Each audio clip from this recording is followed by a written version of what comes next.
Right now, the United States is by far the world's top funder of the World Health Organization. We give the organization about $58 million every year. That's double what any other country donates for some reason. But for the organization's leaders, there's only one country that matters, and it's not us, it's China. Right now, Taiwan is battling coronavirus, but they are denied membership in the World Health Organization. They can't even have observer status. Why is that? People are dying, but the World Health Organization refuses to protect them. Why do you think that is? Because China objects to anyone acknowledging that Taiwan is a nation. From the beginning, World Health Organization officials have praised China's response to coronavirus. They've repeated the country's lies as fact to the rest of the world. Initially, China claimed that the coronavirus could not be transmitted from person to person, even though doctors in Wuhan knew otherwise, and it was obviously untrue. The World Health Organization, though, told that lie to the world, and that hindered global preparation to contain the virus. They made it worse, not better. And then the World Health Organization praised China for its transparency, a cruel joke. As those lies have been exposed, the World Health Organization's subservience to their masters in Beijing has only become more obvious, more naked. On Saturday, a Hong Kong television station aired an interview with the World Health Organization assistant director called Bruce Aylward. He's a Canadian. We want to show you this whole thing. We hope you'll watch carefully because it tells you everything about where this world is going and why you should be really nervous about the government of China. Watch this. Would the WHO consider Taiwan's membership?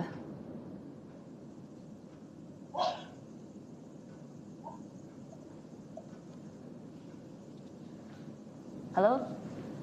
I'm sorry, I can't hear. I couldn't hear your question. Okay, yeah. Let me repeat the question. No, that's okay. Let's move to another one then.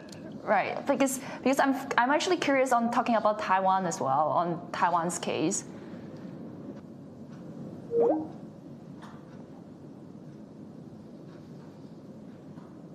We decided to give Dr. Aylward another call to follow up. And I just want to see if you can comment a bit on how Taiwan has done so far in terms of containing the virus. Well, we've already talked about China, and you know, when you look across all the different areas of China, they've actually all done quite a good job. So with that, I'd like to thank you very much for inviting us to participate, and good luck as you go forward with the battle in Hong Kong. In the middle of a global pandemic, they're refusing to help a country because China told them not to. And then the World Health Organization, which represents all of us, which we pay for more than any other country, is boldly, without shame, repeating Chinese government propaganda. The man you just saw, Bruce Aylward, by the way, wasn't just caught in a bad moment over Skype. Here's another clip of him sucking up to the government of China. To the people of Wuhan, it is recognized that the world's in your debt, and when this disease finishes, hopefully we'll have a chance to thank the people of Wuhan for the role that they've played in it. It's beyond disgusting. It's scary. Gordon Chang is the author of The Coming Collapse of China, and he joins us tonight. Gordon, you've been on this topic for such a long time.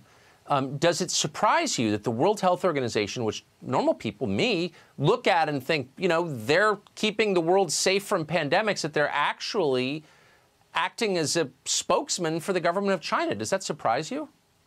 Well, this has been going on for some time, Tucker, and there have been a number of other things that we've got to be concerned about. So it's not just Bruce Aylward, who, by the way, said that he had absolutely no reason to question China's numbers. It's also Dr. Tedros, who's the Director General, in other words, the #1 guy.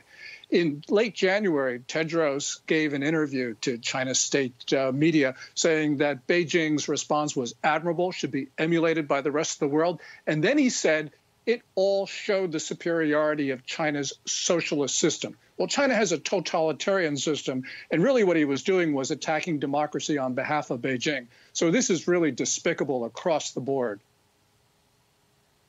I mean, this really matters. This isn't like NBA players kowtowing to the Chinese government. We're in the middle of a pandemic. This is the World Health Organization. Why is nobody... Where is Bill Gates, who's the single largest individual funder? Why isn't he saying anything? Why isn't Google saying anything? Why aren't our leaders saying anything about this? Yeah, you're absolutely right. This is dangerous because for the last 10 days of January and for the first 10, 15 days of February, the World Health Organization was parroting Beijing's line that no country should enact travel restrictions on China. And that's because there were no travel restrictions, or very few of them, the United States being an exception.